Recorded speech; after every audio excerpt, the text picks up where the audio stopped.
안녕하세요. 크리스찬 독서실입니다. 오늘은 하영록 회장의 하나님의 특별한 선물 페이버라는 책을 가지고 왔습니다.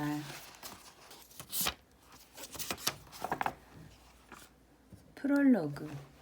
팀, 기쁜 소식이에요. 드디어 당신에게 꼭 맞는 심장이 나타났어요.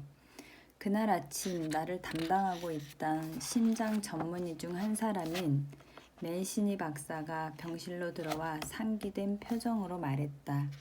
순간 나는 내 귀를 의심했다. 너무나 오래도록 간절히 듣기 원했던 말. 하지만 막상 그 말이 내 귀에 들려오자 마치 꿈인 듯 정신이 아득해졌다. 나는 천천히 맨시니 박사를 쳐다보았다. 오늘 저녁에 수술할 거니까 어서 가족들에게 알리세요. 나와 함께 나만큼이나 간절하게 이 순간을 기다려온 그의 환한 미소와 희열에 찬 눈빛을 보고서야 나는 안도의 한숨을 내쉬었다. 아, 이제 살았다. 심장이 나타났다는 말이 사실이라는 것을 확인한 그 순간 나도 모르게 눈물이 왈칵 솟구치더니 뜨겁게 두 뺨을 적셨다. 그리고 내 입에서는 어느새 기쁨에 겨운 고백이 터져 나왔다. 하나님 감사합니다. 감사합니다. 어느덧 24년 전 일이 되었지만 지금도 그날의 모든 순간을 또렷하게 기억하고 있다. 나는 그때 심장 이식을 받기 위해 병원에 입원해서 5개월째 내게 맞는 심장을 기다리고 있던 중이었다. 불안과 두려움에 떨며 보냈던 그때의 하루하루를 어떻게 표현할 수 있을까? 시간이라는 잔인한 놈은 숨 쉬는 매 순간 내게 얼마 남지 않은 생명의 진액을 핥으며 지나쳐갔다. 내게 허락된 생명의 불빛은 항상 위태롭게 흔들렸고 언제 멈출지 모르는 예측 불가능한 심장을 가진 나는 살아있으나 죽은 것이나 다름없는 상태였다. 무엇보다 잔인했던 현실은 기다린다고 해서 내게 맞는 심장이 나타난다는 보장이 없다는 것이었다. 실제로 심장병동의 환자 절반 이상이 이식받을 심장을 기다리다 목숨을 잃는다.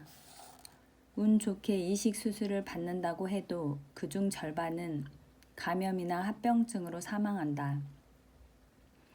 그 모든 위험을 무릅쓰고 수술이 성공적으로 잘 끝난다고 해도 평균 10년 정도를 더 살 수 있었다. 그렇게 피를 말리는 듯한 상황이 몇 개월씩 계속되는 동안 환자는 물론 그 옆을 지키고 있던 가족들도 심각한 정신적 트라우마를 경험한다. 당시 나는 한창 때인 34세의 청년이었다. 두 딸은 겨우 2살, 3살이었고 아내는 나 한 사람을 바라보고 한국을 떠나 미국으로 온 지 얼마 되지 않은 때였다. 당시 아내는 얼마나 지쳤던지 기도조차 할 수 없는 상태였다.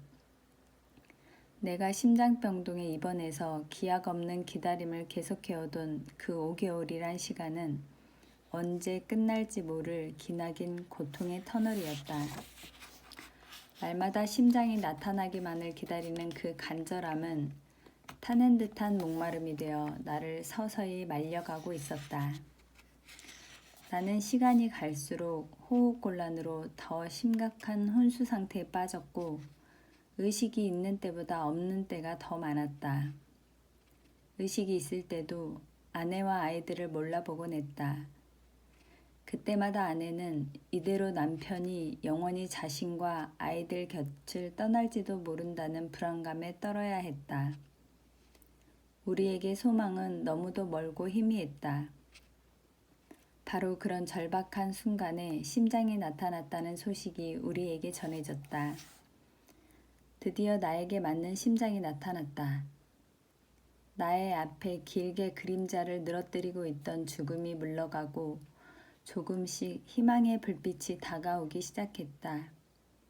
이제 뭘 어떻게 어디서부터 다시 시작해야 되는지 머릿속이 아득해져서 허둥거렸다. 맨시니 박사는 말없이 웃으며 그런 나를 바라보고 있다가 입을 열었다.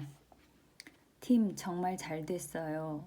이렇게 꼭 맞는 심장이 나타나서 얼마나 다행인지 모르겠어요.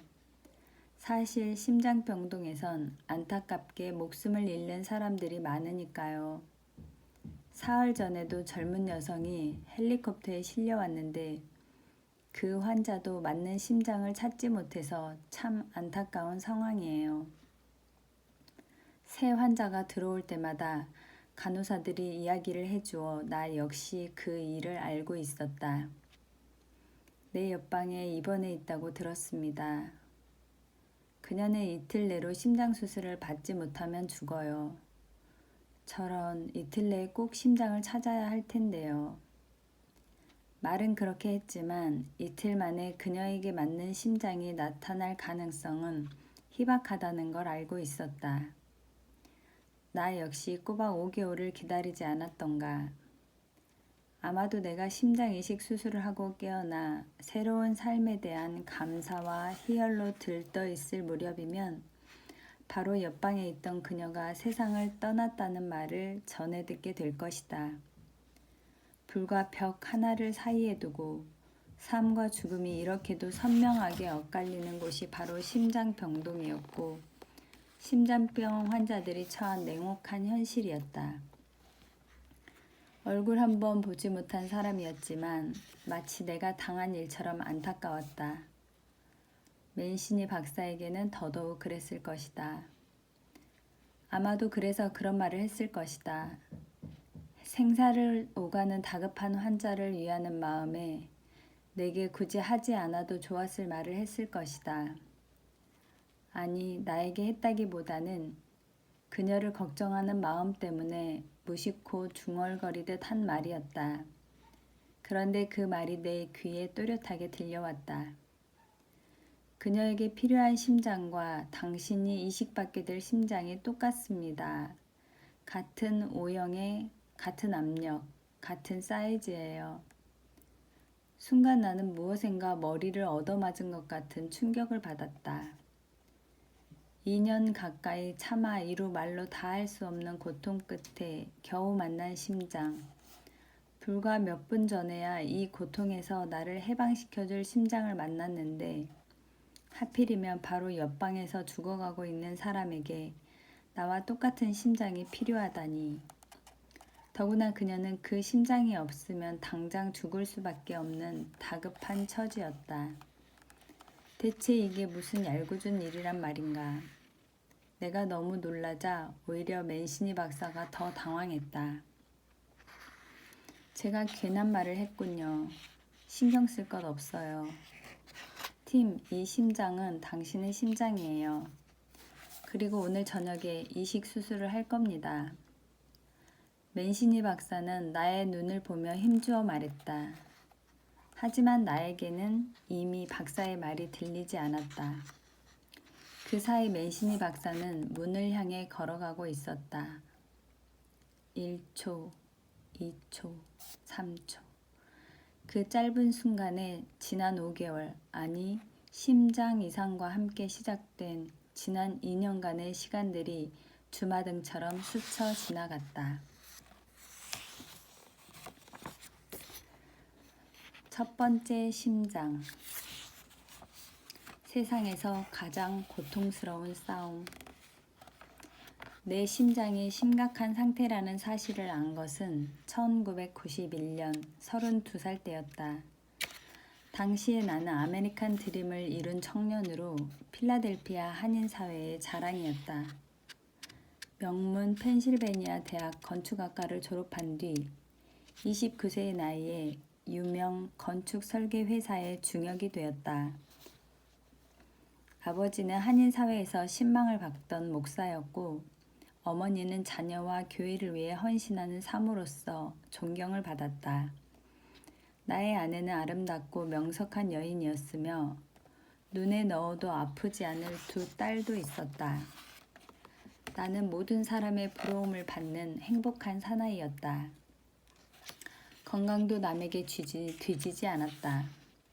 아무리 피곤해도 잠시 눈을 붙이고 일어나면 언제 그랬냐는 듯 체력을 회복하곤 했다. 내 앞에 펼쳐진 성공과 명예의 고속도로를 달리는 나를 방해하는 것은 아무것도 없었다. 그랬기에 뉴욕으로 가는 고속도로 위에서 의식을 잃었을 때만 해도 뭐 그럴 수도 있지, 병원에 가면 되지 하고 대수롭지 않게 생각했었다. 그러나 그날 이후 내 삶은 내가 전혀 통제할 수 없는 낯선 곳으로 흘러가기 시작했다. 아내와 함께 급히 병원에 간 나는 그 자리에서 제세동기와 인공 심장 박동기를 심장에 연결해야만 했다. 그리고 며칠 후에는 그 기계 장치들을 몸 안으로 넣는 수술까지 받았다. 내가 믿건 믿지 않건 내 심장은 그 기계 장치들이 없으면 정상적으로 작동할 수 없는 상태였다. 그제서야 조금씩 내 몸의 심각성을 감지하기 시작했다. 그때 처음 만난 심장 전문의 하워드 아이젠 박사는 나의 변명이 심실빈맥증이라고 말해주었다.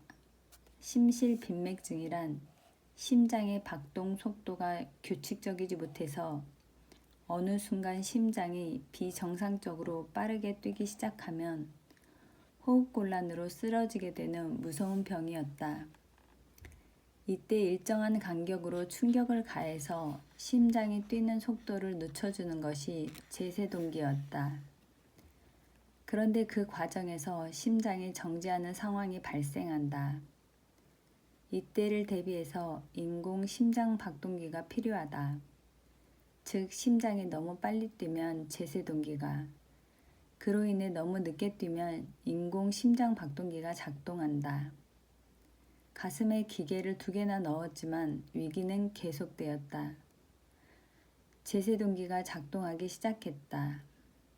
그런데 그 압력이 얼마나 강력했는지 마치 등 뒤에서 누군가가 칼로 찌르는 것처럼 예리한 통증이 반복되었다. 하지만 박동 속도는 안정되지 않았다. 그때 처음으로 죽음의 공포를 느꼈다. 견디기 힘든 통증과 함께 숨이 쉬어지지 않았다. 몸을 가눌 수 없는 극심한 현기증과 함께 아, 이렇게 죽는구나 싶었다. 정신이 몽롱해졌다. 쓰러진 나는 다행히 응급실로 옮겨져 제세동기 교체 수술을 받았다. 하지만 그 제세동기 역시 마찬가지였다. 그때마다 나는 극도의 공포에 사로잡히곤 했다.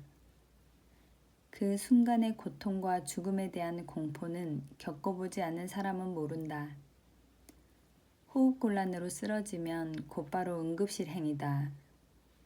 그곳에서 무슨 방법으로든지 다시 호흡을 정상적으로 돌려놔야만 나는 살 수가 있는 것이다.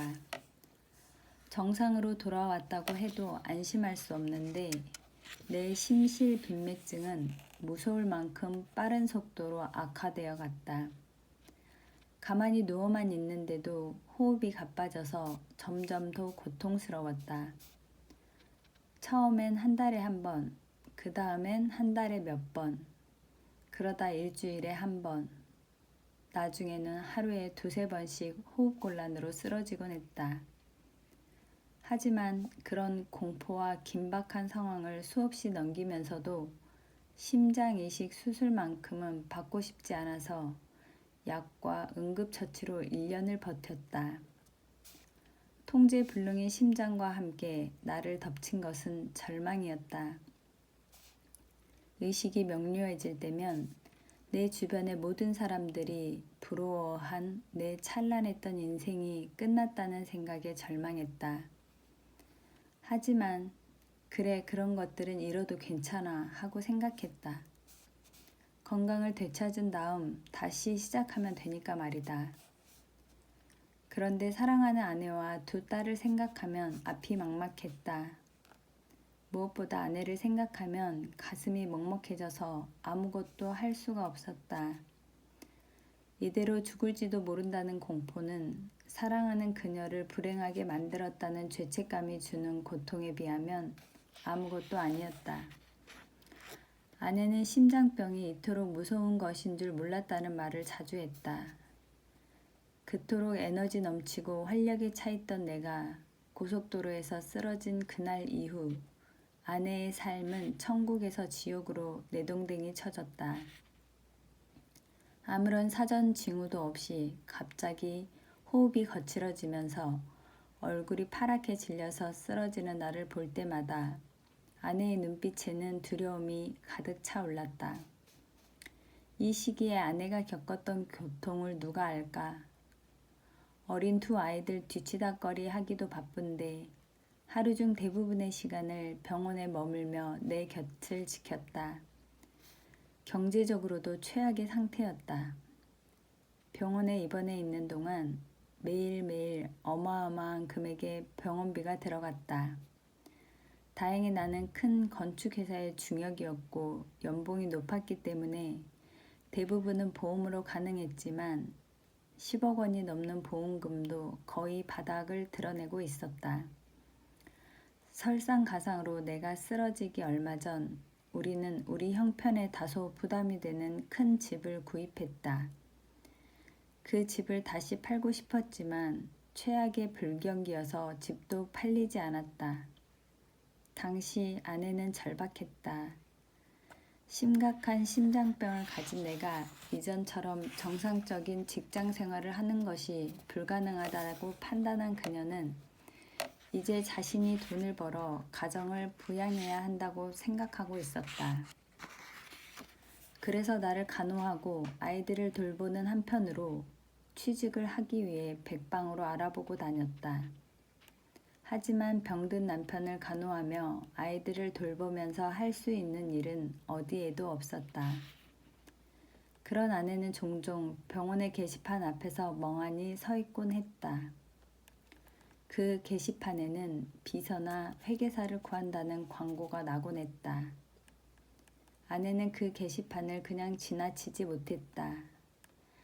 양손에는 칭얼거리는 어린 두 딸을 붙들고 늘 간절한 눈빛으로 게시판을 바라보다가 돌아섰던 아내의 모습이 얼마나 처량했을까. 한국에 있었더라면 명문대 졸업생으로 남부럽지 않게 자신이 원하는 일을 하며 탄탄대로를 걸었을 텐데 아내가 나로 인해 상상도 하지 못했던 불행에 휩싸였다는 생각을 하면 나는 죽고만 싶었다. 결혼하기 전에 이 불행이 닥쳤더라면 얼마나 좋았을까. 내가 아내와 사랑에 빠지기 전에 너무나도 사랑스러운 두 딸이 이 세상에 태어나기 전에 추락을 했더라면 나는 그토록 처절하게 무너지지 않았을 것이다. 나의 불행으로 인해 내가 목숨을 주어도 아깝지 않은 사랑하는 가족이 불행해진다는 것을 보는 고통, 그것이야말로 살아있는 사람이 겪는 고통 중에 가장 잔혹하고 무서운 형벌임을 나는 이때 알았다.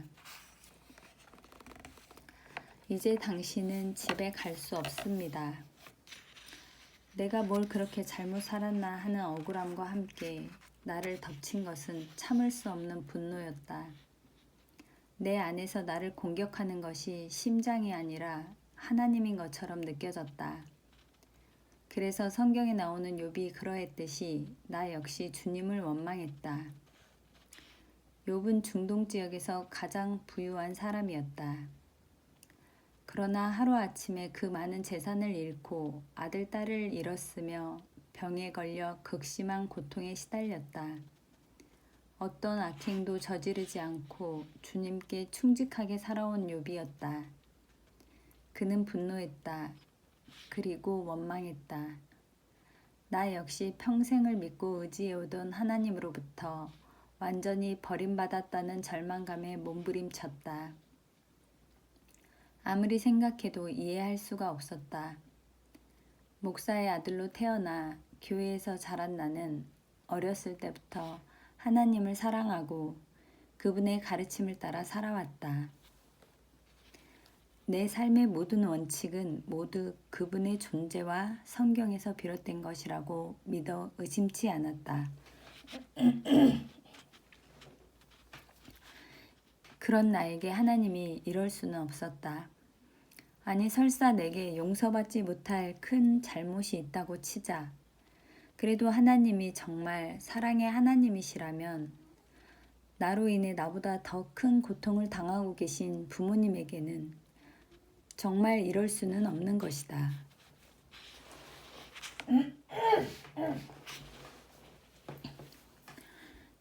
이민을 오기 전 어린 시절에 나는 오륙도가 바라다 보이는 부산 용호동에 살았다. 그 시절 용호동은 한센병 환자들의 마을이었다. 저주받은 병으로 알려진 한센병에 옮을까봐 사람들은 근처에 얼씬도 하지 않았다. 하지만 아버지는 세상 사람으로부터 버림받은 이곳 용호동에서 한센병 환자들을 위해 목회를 시작하셨다. 그렇게 7년을 한 뒤 사역을 마치려고 하실 때쯤 이번에는 어머니가 다시 7년을 더 하시겠다고 결심하셨다. 첫 7년은 아버지 때문에 마지못해 따라와서 마음도 없이 이들과 함께 했으니 이제부터는 당신의 의지로 그들을 섬기겠다면서 그곳에 남겠다고 하신 것이다. 그 바람에 우리 형제는 용호동에 살면서 초등학교를 다녀야 했다. 우리가 살던 용호동 근처에는 보통 아이들이 다닐 수 있는 학교가 없어서 형과 나는 매일 먼 길을 걸어서 학교를 다녀야 했다. 오고 가는 길에 마을을 지날 때면 아이들은 우리를 문둥이 대장이라고 놀리며 자기 동네에 오지 말라고 돌을 던지곤 했다. 하루가 멀다 하고 그런 일을 당하면서 우리 형제는 자신감을 잃고 위축되어 갔다. 자식의 아픔은 부모에게 살을 베어내는 고통이다. 어머니는 머리에 돌을 맞아 피를 흘리며 돌아오는 어린 아들들을 보면서 하염없이 눈물을 짓곤 하셨다.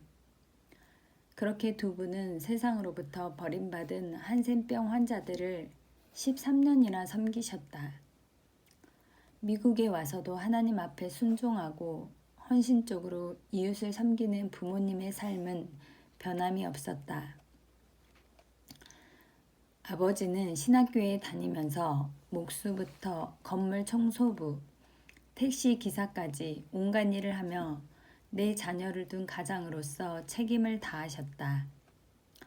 교회를 개척한 뒤에는 말씀과 삶이 하나가 된 삶으로 사람들의 존경을 받으셨다.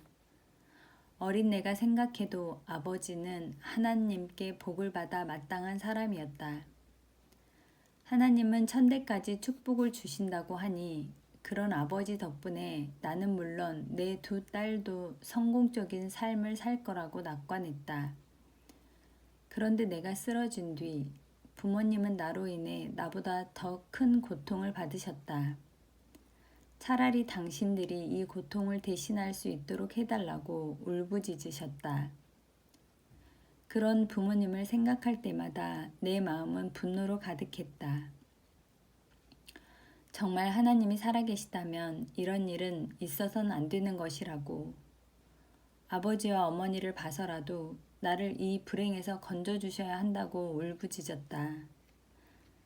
하지만 상황은 악화일로였다. 호흡곤란으로 정신을 잃고 쓰러지기를 반복하면서 하나님을 원망할 힘조차 사라져갔다. 눈을 뜨고 있으면서도 내가 살아있는 것인지 모를 때도 있었다. 그럴 때면 나도 모르게 눈물이 흘렀다. 결국 더는 어떤 노력과 약물과 의학적 처치로도 버틸 수가 없는 지경이 되었고 아이젠 박사는 내게 이렇게 말했다. 이제 당신은 집으로 돌아갈 수 없어요. 당장 입원하세요. 심장을 이식받는 길 외에는 내가 살아날 길이 없다는 사실을 알게 된 그날 나는 어둡고 조용한 병실 안에서 슬프게 울었다. 내 심장을, 아니 나를 고쳐주십시오. 그때부터 병원에 입원해서 심장 이식을 기다렸다. 의사들은 내가 심장 이식을 받을 수 있는 최소한의 건강 상태를 유지할 수 있도록 가능한 모든 방법을 다 동원했다. 약을 쓰다가 그 약이 듣지 않으면 다른 것으로 바꾸었고, 또 효과가 없으면 다시 다른 약을 썼다. 다량의 모르핀을 투여할 때도 있었다. 의식이 있는 한 심장은 뛰므로 어떻게 해서든 의식을 잃지 않게 하려고 노력했다. 특히 주치의는 퇴근도 미룬 채 내 상태를 지켜보고 출근하면 제일 먼저 나를 보러 왔다. 의사뿐 아니라 간호사들도 각별히 내게 신경을 써주었다. 하지만 심장은 날이 갈수록 악화되어 있었고 견디기 힘든 고통의 날들이 시작됐다. 심장이 나타나기를 기다리는 환자는 나 혼자만이 아니었다. 심장병동에 입원해 있는 5개월 동안 그 수는 늘 20명에서 25명을 유지했고 일주일에 1명꼴로 죽어나가는 환자가 생겼다. 누군가가 보이지 않아 간호사에게 물으면 간밤에 사망했다는 소식을 조심스레 알려주곤 했다. 환자들이 함께 식사를 할 때면 다들 우리 가운데 1년 후 누가 살아남을까 하는 눈빛이었다. 아무도 입 밖으로 소리내어 말하지 않았지만 심장을 받지 못해서 혹은 심장 이식을 받고서도 우리 가운데 대부분은 죽게 되리라는 사실을 우리는 모두 알고 있었다. 그래서 심장병동에 입원한 환자들 사이에서는 눈에 보이지 않는 긴장감이 계속된다. 내게 맞는 심장을 기다리는 다른 사람의 존재는 그 자체만으로도 위협이자 장애물이기 때문이다. 어디 그뿐인가. 심장 이식 수술은 그 자체가 의학적으로 가장 큰 위험과 모험을 동반하는 대수술이었다. 목부터 배꼽 부위까지 몸을 째서 가슴을 완전히 드러낸 다음 뼈를 전부 끌어내어 활짝 벌린 채 대동맥에 연결된 심장을 떼어내고 다른 심장을 넣어 원래 동맥과 연결해야 한다. 또한 이런 대수술에 따르는 합병증과 감염으로 수술 후 사망률은 절반이나 된다. 심장병동에 들어와서야 나는 비로소 내 목숨이 나의 것이 아님을 알게 되었다. 나는 그저 다른 사람처럼 잠깐 몸이 아파서 병원에 들어온 사람이 아니었다.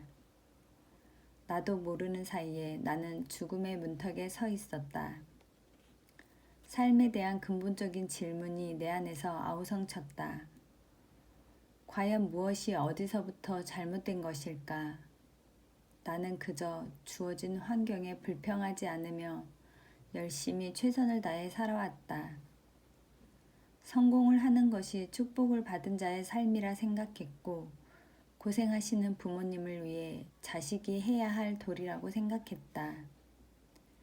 그런데 어느 순간 정신을 차려보니 나는 겨우 30 초반의 젊은 나이에 병원에 누워 다른 사람의 심장을 기다려야 하는 처지가 된 것이다.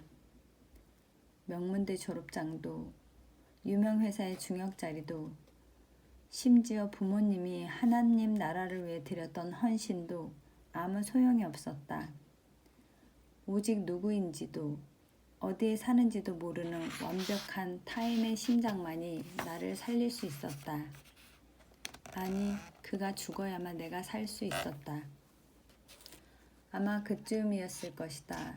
문득 오랫동안 잊고 살았던 어린 시절의 짧은 대화를 떠올리게 되었다.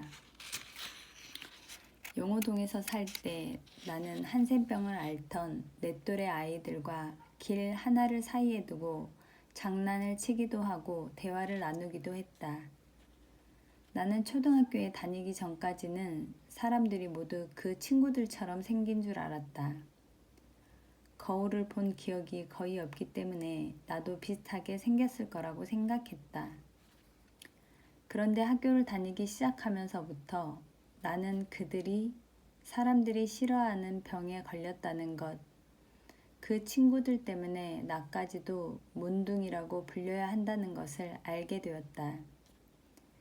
옆 동네 아이들의 돌팔매질을 당할 때는 억울한 생각도 들었지만 한센병에 걸려서 바깥 세상 구경 한 번도 해보지 못하고 살아가는 친구들을 보면 할 말이 없었다. 자신의 의지와는 상관없이 한센병 환자가 된 아이들, 나 같으면 억울해서 울부짖고 절규하고 부모를 원망했을 것도 같은데 그 아이들은 대부분 나보다 더 잘 웃고 심성도 착했다. 하루는 친구에게 어떻게 그렇게 아무렇지도 않은 듯 살 수 있느냐고 물었다. 그러자 내 친구는 무덤덤하게 이렇게 대답했다. 그냥 인정하기로 했어. 나를 이렇게 만드신 주님을 원망하는 대신 그분 안에서 평화를 찾기로 했어. 사람들의 미움을 받으면서 어떻게 평화를 느낄 수가 있어? 그냥 항복하면 돼.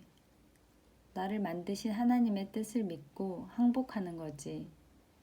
하나님은 내가 하나님께 쉽게 항복할 수 있도록 이렇게 만드신 거야. 지금 생각을 해도 참 기이한 대화였다. 어린 친구의 입에서 어떻게 그런 말이 나올 수 있는지 지금도 의아하다. 무엇보다 친구가 말한 그 항복이라는 말에 나는 전혀 동의할 수 없었다. 내가 잘못한 것도 없는데 사람들로부터 돌팔매질 당해야 하는 사람으로 만든 하나님께 어떻게 항복할 수가 있을까?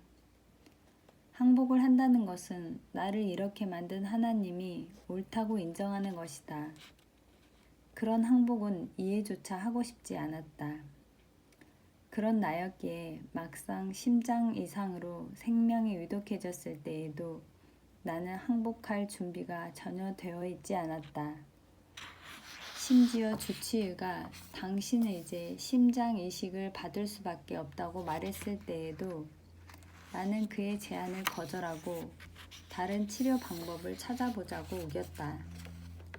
하지만 이제 다른 길은 없었다. 이 지경이 되어서야 나는 내 심장을 이렇게 만드신 그분에 대해 다시 생각하기 시작했다. 내성적인 작은 소년이 30살이 넘게 살아오는 동안 늘 의지했던 하나님을 생각하자 눈물이 흐르기 시작했다. 어쩌면 문제는 내 심장이 아닌 나 자신이었는지도 모른다. 그 생각과 함께 나는 눈물로 뒤범벅이 된 채 주님 앞에 엎드렸다. 그리고 이렇게 항복했다. 내 심장을, 아니 나를 고쳐주십시오. 살려주시면 이웃을 위해 살겠습니다. 심장을 기다리는 5개월 동안 나는 하나님이 내게 원하시는 것을 알기 위해 성경을 읽기 시작했다. 어려서부터 교회에 다녔지만 성경을 처음부터 끝까지 읽어본 적은 없었다. 부분적으로 챕터별로 공부해 본 적은 있지만 통독해 본 적이 없었기에 작정하고 하루에 서너 시간씩 성경을 읽기 시작했다.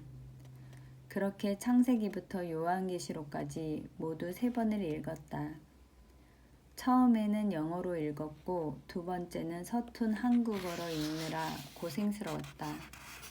세 번째는 주석까지 꼼꼼히 읽으며 공부를 했다.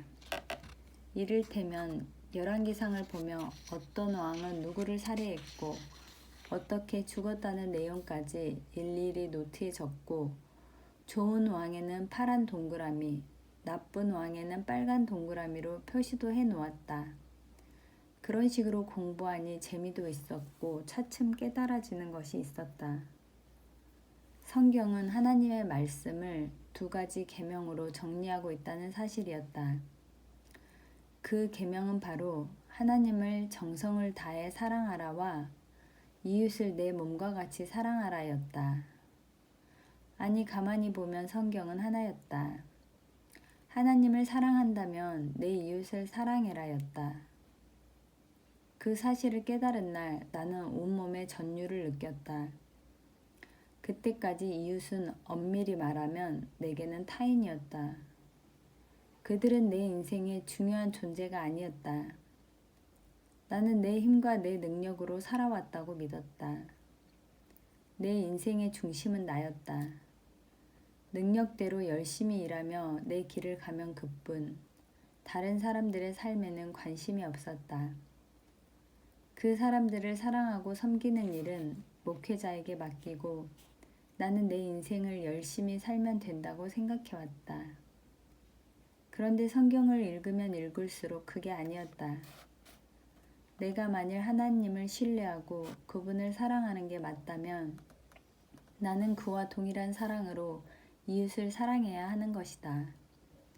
그리고 예수님이 자신을 죽인 이들을 용서하고 죽기까지 사랑하신 것처럼 나 또한 이웃을 위해 그들의 아픔과 고통에 참여하여 함께 아파하며 그 고통을 이겨나가도록 돕는 삶, 바로 그 삶을 살아야 하는 것이었다. 어쩌면 주님은 그 사실을 알게 하시려고 내 심장을 이렇게 만드셨는지도 모른다. 이웃은 나에게 그리 중요하지 않다고 생각하며 사는 나에게 이웃의 심장이 없이는 한 번의 숨도 편히 쉴 수 없는 병을 허락하셨던 것인지도 모른다는 생각이 들었다. 그렇게 나는 하나님과 나만의 관계만을 생각하며 이웃들에게 무관심했던 삶이 얼마나 위험천만한 삶이었는지를 깨닫게 되었다. 하나님은 문제 많은 심장을 통해 나에게 이웃을 사랑하고 섬기는 자가 진짜 나를 사랑하는 자라고 말씀하고 계신 것이었다. 나는 뛸 듯이 기뻤다. 만일 내가 쓰러지지 않았다면 이 놀라운 진실을 알기까지 더 많은 시간이 걸렸을지도 모른다. 죽음보다 더한 고통이 매일 나의 앙상한 육신을 짓눌렀지만 하루하루 성경 말씀을 통해 발견해가는 하늘나라의 비밀이 나의 영혼을 새롭게 했다. 내 마음은 어린아이와 같은 기쁨과 희망으로 가득했고 나의 입에서는 찬양과 더불어 주체할 수 없는 감사의 기도와 서원이 흘러나왔다. 만일 저를 살려주시고 이 병원에서 나가게 해주신다면 주님이 명하신 대로 내 이웃을 내 몸과 같이 사랑하며 살겠습니다. 어려움에 처한 이웃의 아픔을 나누고 그들의 고통에 참여하며 그들을 섬기며 살겠습니다. 나는 아내에게도 이식 수술이 성공해서 집으로 돌아가게 되면 내 회사를 만들어서 이웃을 도우며 살고 싶다고 말했다. 아내는 조금도 주저하지 않고 선뜻 그렇게 하자며 응원해 주었다. 그리고 얼마 되지 않아 목마르게 기다리던 나의 심장이 나타났다. 나의 기도와 서원을 기뻐하신 주님이 나에게 주신 천금 같은 기회라고 생각했다. 나의 심장을 그녀에게 주십시오.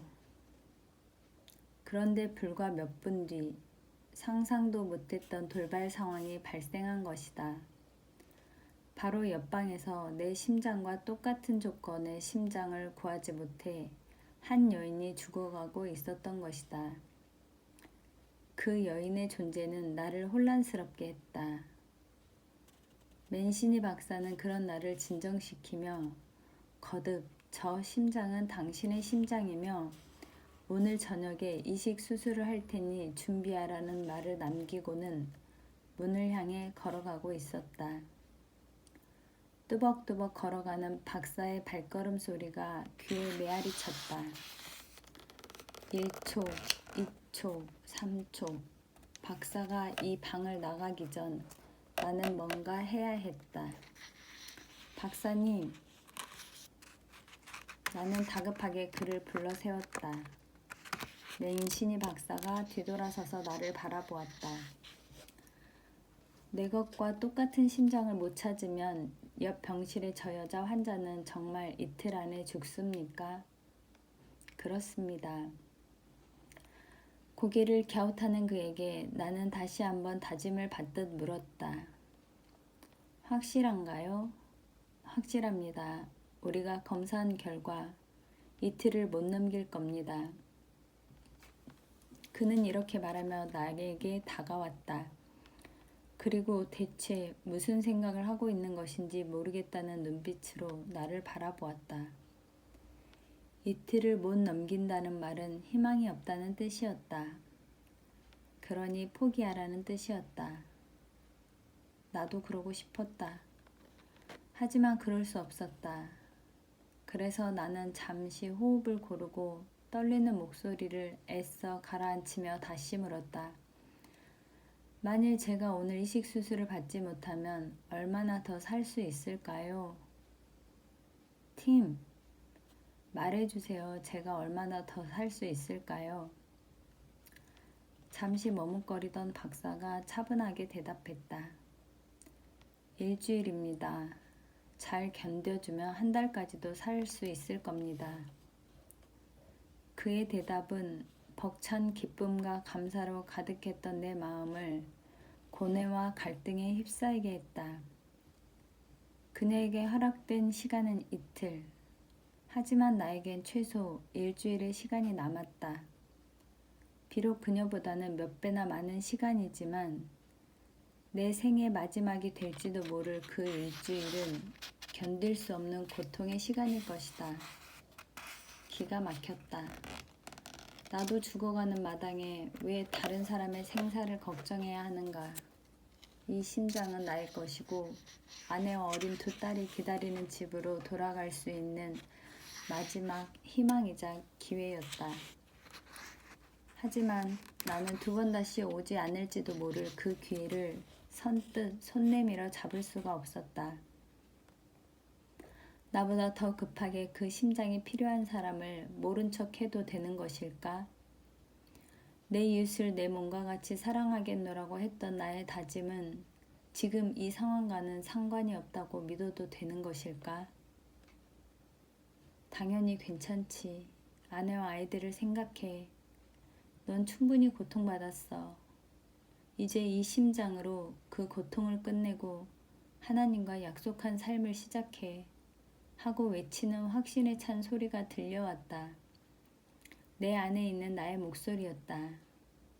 하지만 마음속 깊은 곳에는 다른 목소리가 들려왔다. 죽어가는 저 여인에게 네 심장이 필요하다. 귀를 막고 듣지 않으려고 해도 그 목소리는 사라지지 않았다. 아무리 부인하려고 해도 나는 이미 알고 있었다. 이웃을 사랑한다는 것은 내가 주고 싶은 것을 주는 게 아니라 그들에게 필요한 것을 주는 것이다.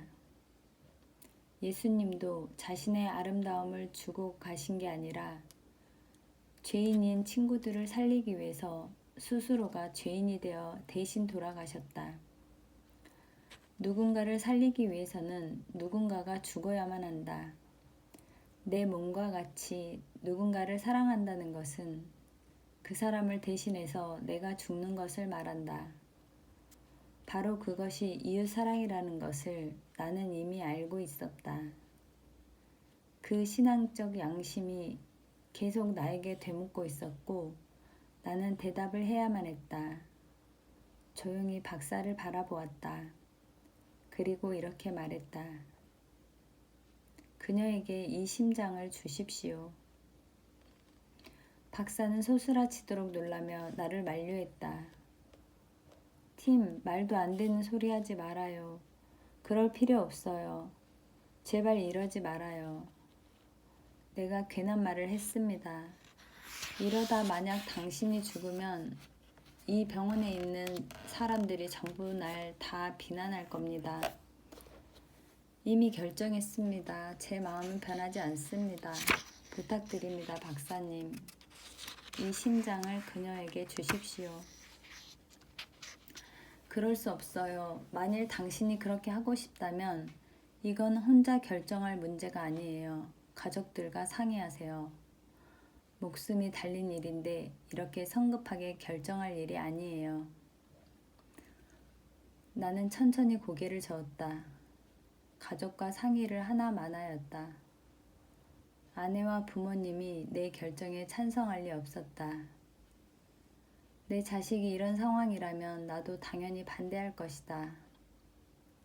박사는 필사적으로 나의 결심을 돌리려고 했지만 나는 가족들이 오기 전에 결정하는 게 좋겠다고 박사를 설득했다. 결국 2년여 만에 겨우 만난 첫 번째 심장은 내게 온 지 채 1시간도 안 되어 옆 병실의 여인에게 갔다. 다행히 그녀는 이식 수술을 받고 죽음의 위기를 넘겼다. 하지만 나는 정확히 그로부터 일주일 뒤 호흡 곤란으로 혼수 상태에 빠졌다. 다시 집으로 돌아오다. 내가 쓰러지자 주치의인 아이젠 박사를 비롯해 맨시니 박사 등 병원의 많은 의사들이 나를 살리기 위해 필사적으로 매달렸다. 그들은 나의 생명을 연장시키고 내가 심장 이식 수술을 할 수 있는 상태를 유지하도록 모든 방법을 다 동원했다. 의사들은 돌아가면서 밤새 나를 돌보았고 아침에 출근한 의사들은 서로의 안부를 묻는 대신 팀은 아직 살아있어? 하며 나의 생사 여부를 확인했다. 주치의로부터 나의 결정을 전해 듣게 된 아내와 부모님은 모든 것을 주님께 맡기고 간절한 기도로 나의 곁을 지켜주셨다. 소식을 들은 교회 교인들도 기도에 동참했다.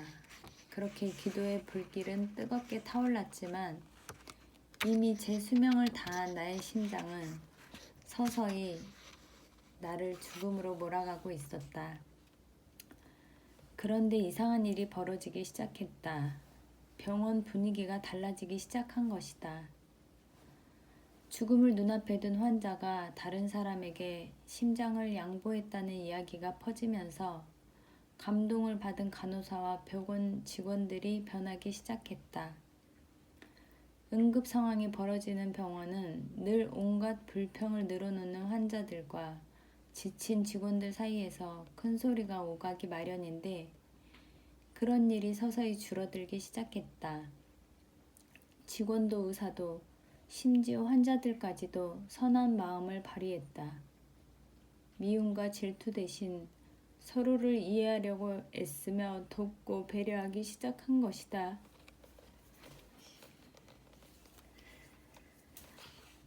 무엇보다 놀라운 사실은 신앙 유무에 상관없이 이들 모두가 한마음이 되어 나를 위해 기도를 해주었다는 사실이다. 그러더니 마침내 내가 쓰러진 지 1달쯤 되었을 때 기적적으로 나에게 맞는 또 하나의 심장이 나타났다. 그 사실은 나와 우리 가족은 물론 병원의 모든 이들을 기쁘게 했다. 수술이 진행되는 동안 교회에서 달려온 이들과 병원의 모든 이들의 간절한 기도가 이어졌다. 그들의 기도와 그 기도에 응답하신 하나님의 은혜로 수술이 성공적으로 끝났다. 감염도 화병증도 없었다. 나는 그렇게 죽음의 문턱에서 겨우 목숨을 건졌다. 누구보다 나를 감동시킨 사람은 주치의 아이젠 박사였다. 그는 유대인이었지만 회당에도 나가지 않았고 오직 과학과 의학만을 신봉하는 냉철한 이성을 가진 의사였다. 그런 그가 내가 의식을 차렸을 때 이렇게 고백했다. 내가 당신 때문에 평생 하지 않던 일을 했다는 거 알아요? 뭘 하셨는데요? 처음으로 기도를 했습니다. 그것도 날마다. 제발 팀 하스라는 이 남자를 살려달라고요. 그 말을 들으며 나는 그가 얼마나 나를 간절히 살리고 싶어 했는지 알 수 있었다. 그는 나로 인해 자신이 신처럼 믿고 있던 의학이 아닌 하나님께 매달렸던 것이다. 내가 타고난 나쁜 심장으로 인해 하나님 앞에 항복을 했듯 그는 나로 인해 하나님 앞에 항복을 한 셈이었다. 얼마 뒤 나는 건강한 몸으로 집에 돌아왔다. 그리고 그때부터 나의 인생은 새롭게 시작되었다. 나의 의지나 계획이 아니라 전적인 하나님의 특별한 은혜와 축복 안에 기적적인 나날을 살아가는 삶이 시작된 것이다. 나는 그 삶을 페이버의 삶이라고 말한다.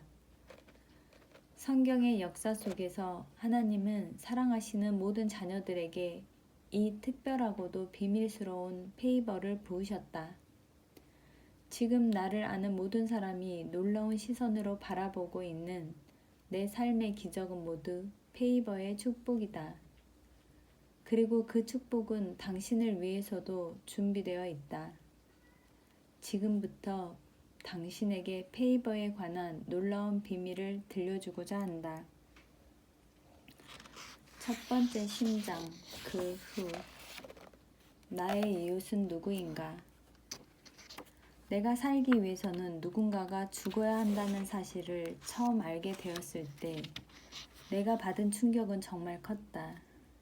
그런데 그 귀한 심장을 준 사람에게 나는 해줄 것이 아무것도 없었다. 내가 할 수 있는 일은 그에게 하지 못한 보답을 다른 이들에게 하는 것이었다. 그렇게 하나님은 심장 이상이라는 통로를 통해 하나님만 알고 이웃을 모른 채 살아가던 나를 일깨우셨다.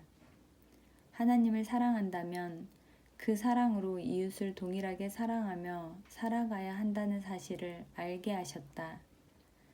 그것이 나를 살리신 하나님의 뜻이었다.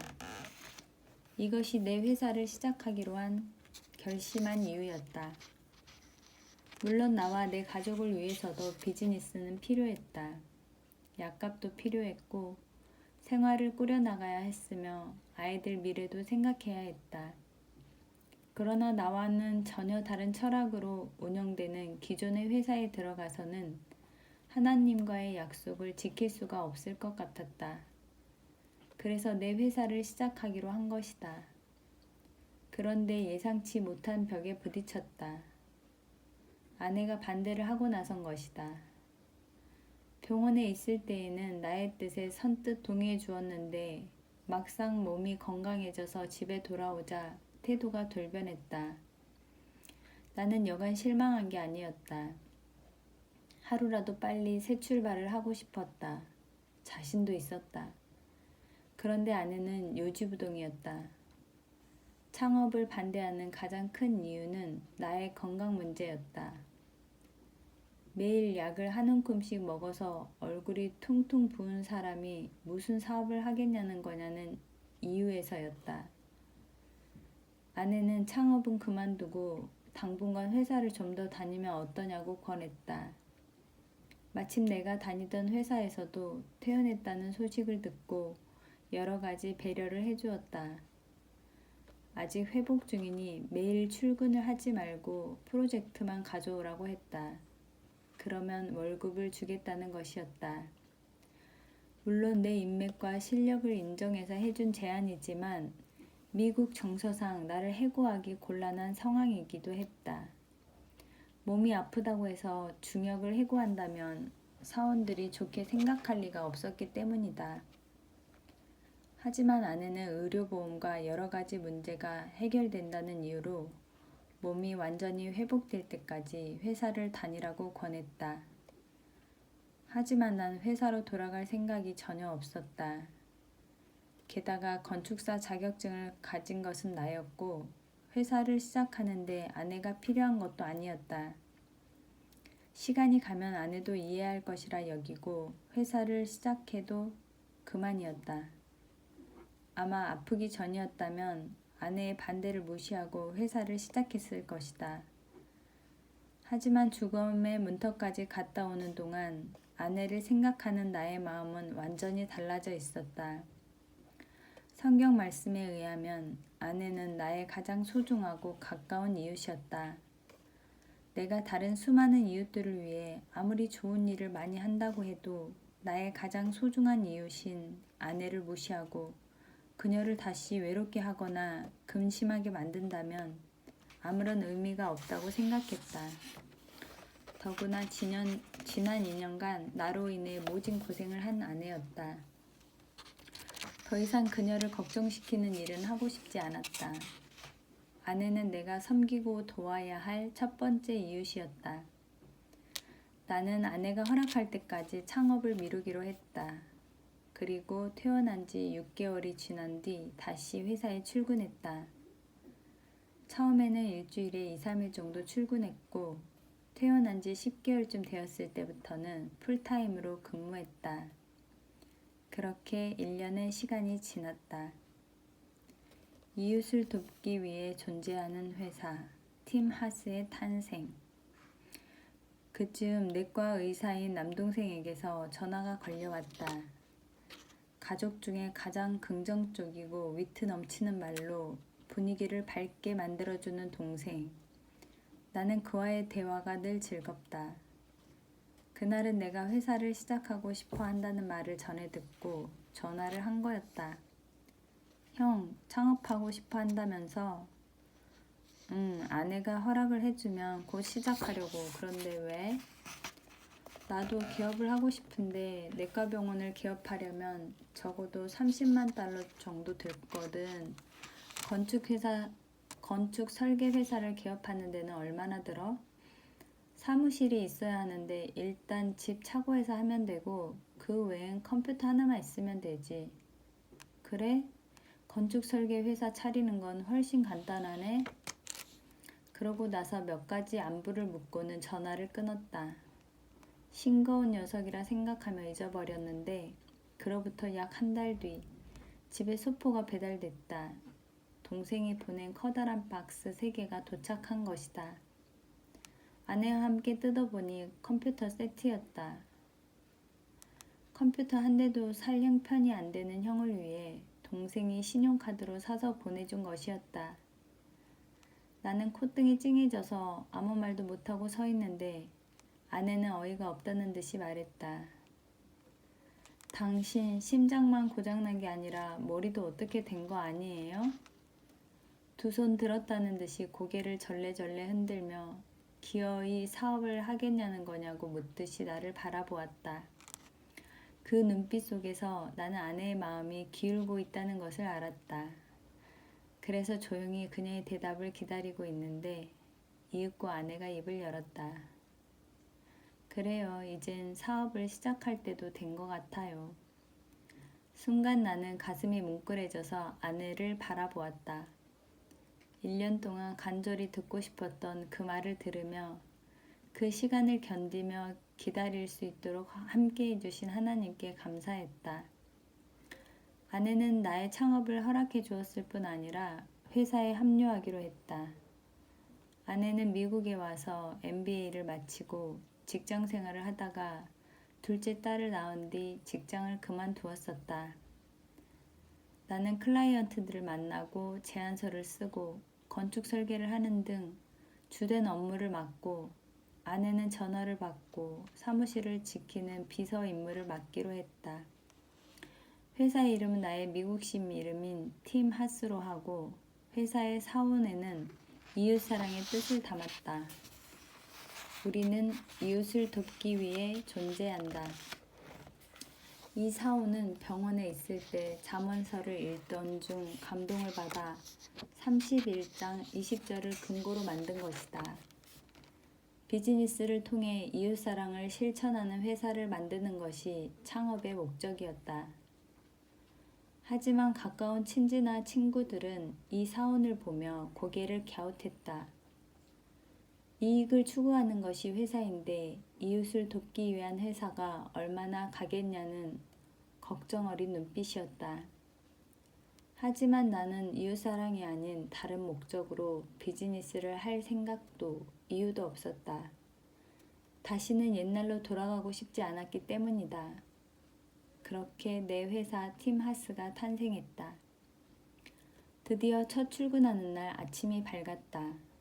그런데 눈을 뜨자마자 몇 가지 고민이 생겼다. 첫 번째는 몇 시에 출근하느냐였고 두 번째는 옷차림을 어떻게 할 것인가였다.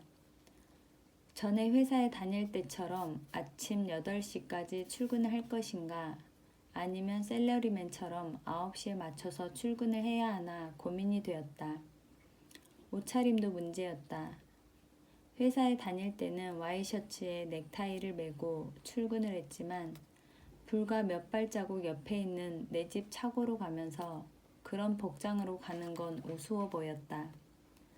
운동복에 티셔츠 차림으로 일을 한다고 해서 뭘 할 사람도 없었다. 하지만 나는 정장 차림으로 아침 일찍 출근하기로 했다. 아무리 차고에 있다지만 엄연히 회사였다. 넥타이는 멜 때도 있고 안 멜 때도 있었지만 깨끗한 와이셔츠를 입고 정확히 8시면 차고로 출근을 하기로 한 것이다. 그렇게 마음먹고 출근을 하는데 부엌에서 아내와 마주쳤다. 놀란 아내는 외출을 하느냐고 물었다.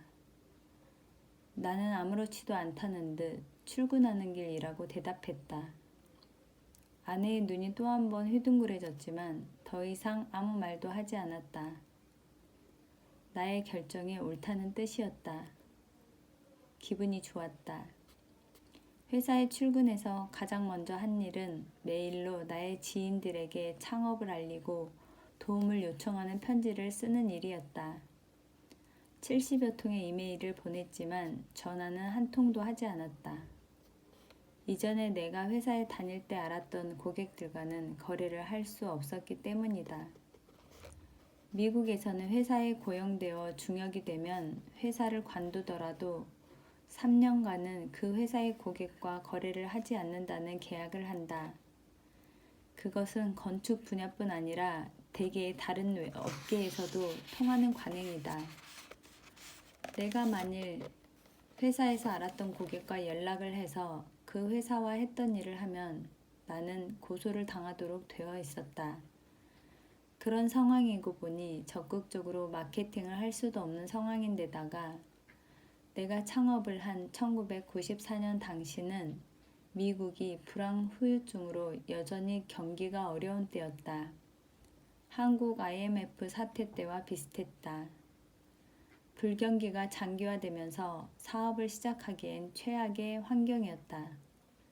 비록 내가 이전에 일했던 분야였지만 나는 완전히 밑바닥부터 새롭게 시작하는 것이나 다름없었다. 게다가 구멍가게 수준의 건축회사에 설계를 의뢰할 회사가 있을 거란 기대도 할 수 없었다. 하지만 나는 생사의 고비에서 겨우 발견한 이웃사랑의 삶을 시작한 것만으로도 하루하루가 행복하고 기쁨으로 충만했다. 감사합니다.